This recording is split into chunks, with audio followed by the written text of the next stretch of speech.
अगर ये मेरा दोष है तो मैं उस दोष को मान्य करता हूं कि मैंने उसकी मदद नहीं की, तो अगर उसका मैं दोषी हूं तो मैं अपने आप को दोषी पात्र मानता हूं।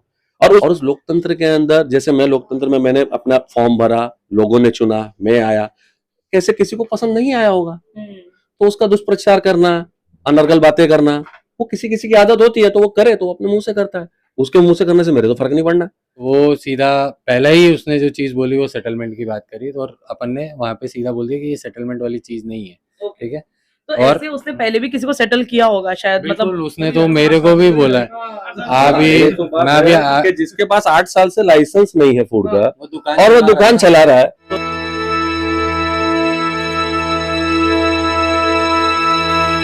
नमस्कार, आता आपण विरारमध्ये उपस्थित आहोत। तर गेल्या काही दिवसांपासून जर तुम्हाला माहिती असेल तर विरार पश्चिमेचा सागर स्वीट्सचा मुद्दा हा मोठ्या प्रमाणात गाजत आहे। ह्याच्यामध्ये भाजपच्या नगरसेवकांचं नाव सतत समोर येत आहे। प्रभाग क्रमांक 2 चे नगरसेवक रवी पुरोहित यांचं नाव सतत यामध्ये समोर घेतलं जात आहे।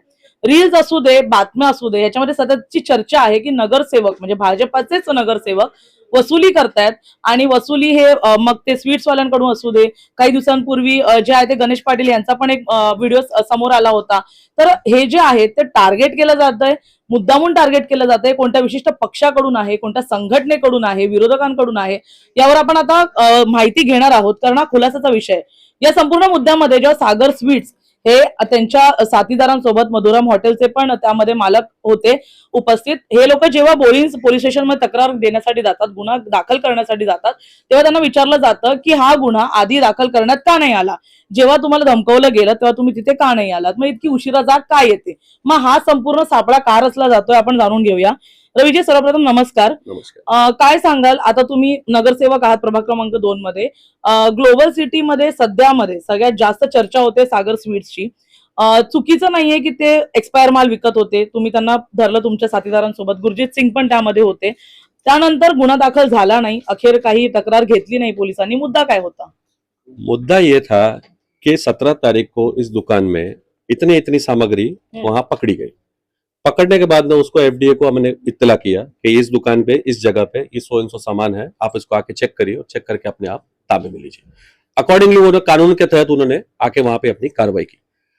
जस्ट बिकॉज वो मारवाड़ी है, जैसा मैं कहूं, मेरे मारवाड़ी बंधु सभी यहाँ खड़े, जस्ट बिकॉज वो मारवाड़ी है, मुझसे आपसे एक प्रश्न पूछना है, क्या मुझे उसकी मदद करनी चाहिए थी? नहीं, इस मामले को दबाने के लिए नहीं करनी चाहिए थी, क्योंकि मेरे लिए ज्यादा इंपॉर्टेंट है वहां पे जो जनता है, बच्चे हैं, बूढ़े हैं, बुजुर्ग हैं, महिलाएं हैं, जो उस दुकान से उस मिठाई का सेवन करते हैं, तो वो आंशिक तौर पे वो 100% उनके ऊपर वो गलत प्रभाव, दुष्प्रभाव पड़ेगा। तो उसके चलते मैंने उसका सपोर्ट ना करते हुए मैंने मेरे इतने लोगों के बारे में विचार किया, और विचार करने के उपरांत इसके ऊपर कार्रवाई करने का मैंने निर्देशन दिए। मैंने बोला आप इसके ऊपर कार्रवाई करिए, और अब बेहिचक आप कार्रवाई करिएगा, और ये मत सोचिए कि सामने वाला कौन है, क्योंकि यद्यपि अगर मैं ये बोल दूं कि आप उसका ध्यान रखना तो वो भी गलत होता। मैंने सीधा कहा कि आप इसके ऊपर कार्रवाई करिए, जो है, जो दंडात्मक कार्रवाई करनी है, चाहे इसको अरेस्ट भी करना पड़े, तो आप पीछे मत हटिएगा, देखिएगा मत, पीछे उसका मारवाड़ी भाई है, कौन है, आप मत देखिएगा। उसके तहत मैंने उसके ऊपर कार्रवाई करने को कहा। ये अगर ये मेरा दोष है तो मैं उस दोष को मान्य करता हूं कि मैंने उसकी मदद नहीं की, तो अगर उसका मैं दोषी हूं तो मैं अपने आप को दोषी पात्र मानता हूं।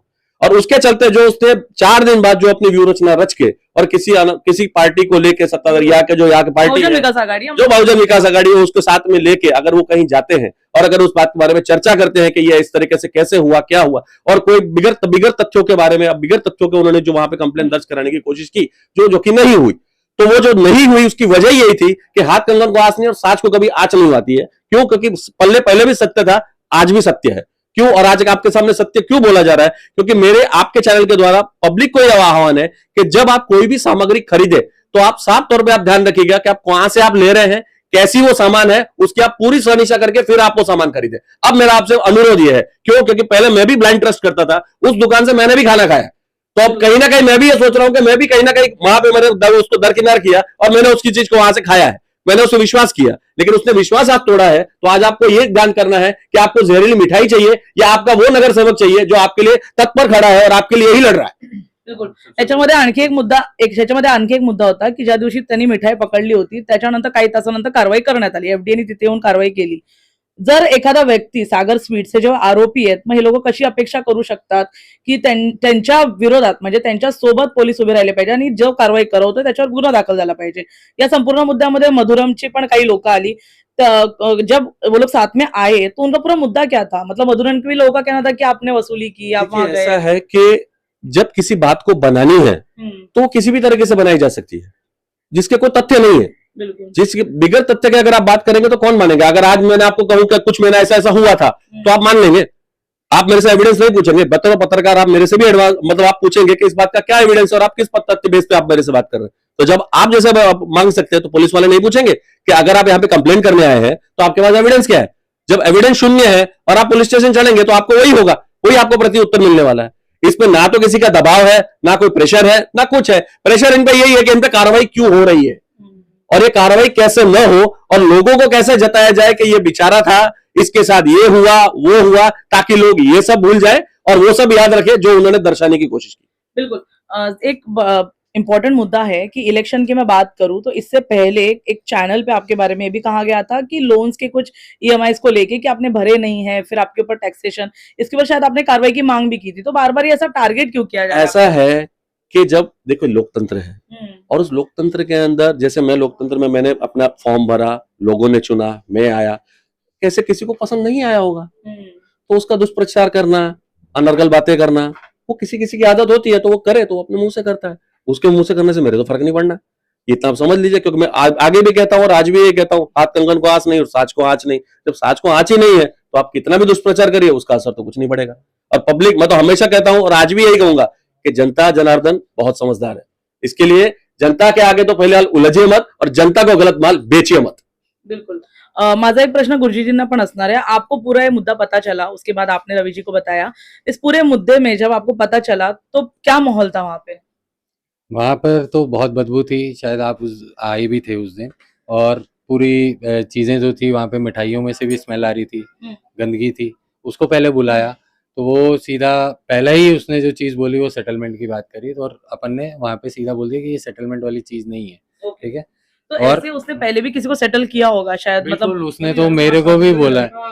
अभी ये तो बात मैं है अभी कि जिसके पास 8 साल से लाइसेंस नहीं है फूड का वो दुकान और वो चला रहा दुकान है। चला रहा है तो इसका मतलब कहीं ना कहीं तो किसी न किसी को तो उसने वेल मैनेज करके रखा ही है। रखा ही है। तो बिल्कुल। उस वजह से इस तरह कर रहा है। जब इनको ये कह सकता है तो इनको तो कहा ही है ना उन्होंने। वहां पे तो 4 लोग और भी थे, सबके सामने बोला है उसने कि फूड इंस्पेक्टर को मैं देख लूंगा, मतलब और आज समझ उसी जाओ, के चलते ठीक है?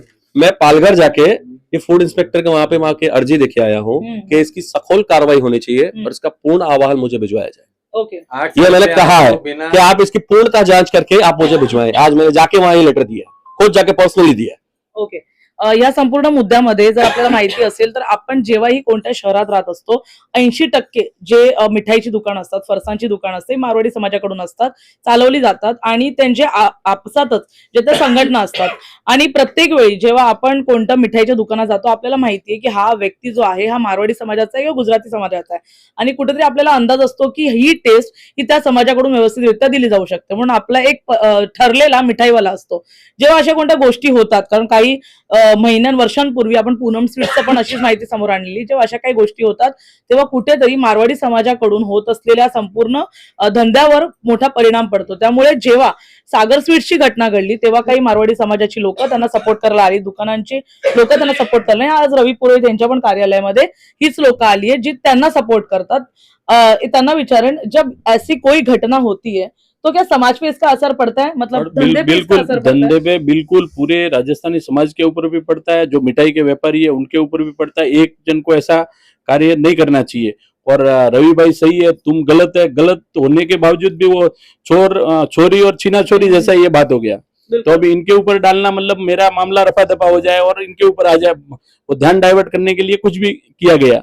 और बाकी हमारे वसई विरार में बहुत से व्यापारी है तो उनके ऊपर भी असर पड़ता है कि सारे व्यापारियों के जो अध्यक्ष है, क्या हाँ। उन तक जब ये बात पहुंची तो अब सागर स्वीट्स पे कोई कार्रवाई आपकी तरफ से होगी, आपके समाज की तरफ से? नहीं, हमारी समाज की तरफ से तो जो होनी होगी होगी, करेंगे वो मिठाई का जो अध्यक्ष एसोसिएशन। लेकिन ऐसा करना ही नहीं चाहिए ना। व्यापारी को सही काम सही माल बेचो, लोगों की जान खतरे में डाल के ऐसा धंधा करके कौन सा क्या करना है, नहीं करना चाहिए। और पब्लिक पहले अपना कमाना बाद में, तो ऐसा होना नहीं चाहिए। हम सत्य के साथ है, गलत व्यापार भले हमारा भाई रहने दो ना, हम उसके भी साथ में नहीं अगर गलत कुछ करेगा तो। बिल्कुल। मी अजून एकदा एक प्रश्न गुरुजीजींना विचारेन, जब से इलेक्शन का मुद्दा उठा था, जब ग्लोबल सिटी में अनाउंस हुए थे उम्मीदवार, तब से लेके अब तक का जो माहौल बना पड़ा है, प्रभाग क्रमांक 2 में विरार का अगर देखा जाए माहौल, तो विरार का सिर्फ प्रभाग क्रमांक 2 ही ऐसा है जिसपे बार-बार जो है नगर सेवकों को टारगेट किया जाए, चाहे वो महिला हो, चाहे वो पुरुष हो। तो क्या हो रहा है? किस वजह से हो रहा है? इसके पीछे गंदी राजनीति है, ठीक है, और पर्सनल ग्रजेस हैं कुछ लोगों हम्म। को, तो वो कहीं ना कहीं पिन पॉइंट करके और घुमा फिरा के सानवी येंदे या रवि पुरोहित, ये दो ऐसे हैं जो सबसे ज्यादा काम कर रहे हैं, ठीक है, तो इजी टारगेट है ना। आप जो काम करेगा वही दिखाएगा, दिख रहा है, और जो दिख रहा है उसको टारगेट करना बहुत आसान है, ठीक है। ओके। तो इसीलिए ये दो लोगों को हमेशा टारगेट किया जाता है, और उसके पीछे बहुजन विकास अघाड़ी भी है और उनके कार्यकर्ता भी हैं, वो लगे हुए हैं कि बस किसी भी तरीके से इनकी जो छवि बनी हुई है वो खराब की जाए। इस पूरे मुद्दे पे अभी क्या कहेंगे आखिर में आप? देखिए, इसके ऊपर हमने 18 तारीख को भी हमने पुलिस में कंप्लेन की थी कि हमारे को धमकाया गया, हमारे को ऑफर दिया गया, वो सब हमने अगले ही दिन 17 तारीख को रात को जब ये कारखाना बंद हुआ इसका, और अगले दिन हमने कंप्लेन करी, और आज भी हमने पालघर में निवेदन दिया कि इसके ऊपर पूरी पूर्ण कार्रवाई की जाए। लोगों से सिर्फ मैं एक निवेदन करूंगा कि हम, आज आप हो या मैं हूं, हम मिठाई की दुकान में क्यों जाते हैं? या तो प्रसाद लेने के लिए, या घर में कोई खुशी होगी उसके लिए, और वो आज हमारी मिठाई हमारे को जहर के रूप में मिल रही है, तो वो खुशी कितनी जल्दी दुख में बदल सकती है वो आप मतलब खुद ही सोच सकते हो। बिलकुल. जेव्हा आपण मिठाईच्या दुकानामध्ये जातो, जसं त्यांनी म्हटलं की प्रसाद ही हा आस्थेचा विषय, हा धर्माचा विषय, आणि मग तो कोणताही धर्म असू दे, हिंदू असू दे, मुसलमान असू दे, कोणताही असू दे, प्रत्येक धर्मामध्ये मिठाई याला एक वेगळं महत्व आहे, तो देवापर्यंत पोहोचवला जातो विषय. आणि अनेकदा ही मिठाई जो आपल्या घरामध्ये आनंदाची बातमी असतो, आपण हजारो लोकांमध्ये ती वाटतो, म्हणजे आपल्याच हाताने गेल्या अनेक वर्षांपासून आपण विष वाटत होतो, हे तिकडच्या लोकांना जेव्हा कळलं, त्यांनी तक्रार केली. मुद्दा यामध्ये असा आहे की जर सेटलमेंटच्या गोष्टी होतच होत्या, मग कारवाई करून आणली कशाला? आणि जर कारवाई करून आणली आहे, मग याच्यामध्ये सेटलमेंटचा विषय आलाच कशाला? म्हणजे एक आरोपी व्यक्ती, म्हणजे सागर स्वीट सारख्या ज्याच्यावर एफडीची कारवाई झाली आहे, सगळे पेपर तयार झालेत, एक आरोपी व्यक्तीला समर्थन देण्यासाठी इकडची लोक तिकडे जातात, गर्दी करतात आणि हा संपूर्ण मुद्दा उफाळून आणतात, आणि याच्यामध्ये भाजपच्या नगरसेवकांचं नाव मोठ्या प्रमाणात वरती येतं. वरती आल्यानंतर खुलासे झाले. इलेक्शनच्या टायमाला पण हे असंच सुरू होतं. त्यानंतर आज इलेक्शन संपून 3 महिने झाले, त्यानंतर हे गैरप्रकार सुरू आहेत. कुठेतरी ग्लोबल सिटीची राजनीती जी आहे ती का इतक्या खालच्या तराला जाते, याचा प्रश्नचिन्ह उपस्थित राहिलंय. तिथे परप्रांतीय आहेत म्हणून, किंवा कुठेतरी जे परप्रांतीय नगरसेवक आहेत त्यांना सततचं टार्गेट केलं जातंय का, किंवा तिकडचे व्यापारी असतील त्यांना टार्गेट केलं जातंय का? या संपूर्ण मुद्द्यावर आता कुठेतरी सखोल चौकशी होण्याची गरज आहे. आणि जर असे आरोप लागत असतील तर पोलीस प्रशासनाने ह्याकडे पण जातीने लक्ष देणं गरजेचं आहे. कारण कुठेतरी ही घसरत्या राजनीतीमुळे नागरिकांचे प्रश्न हे मागे सरत चाललेत. पाहण्यासारखं असेल या संपूर्ण मुद्द्यामध्ये पुढे काय होतं. सागर स्वीट सारखे आणखी किती असे मिठाईची दुकानं आहेत जशा गैरप्रकारे सुरू आहेत, जे सेटलमेंटच्या जोरावर अजूनपर्यंत वसई विरारमध्ये नागरिकांच्या जीवाशी खेळत आहेत. धन्यवाद.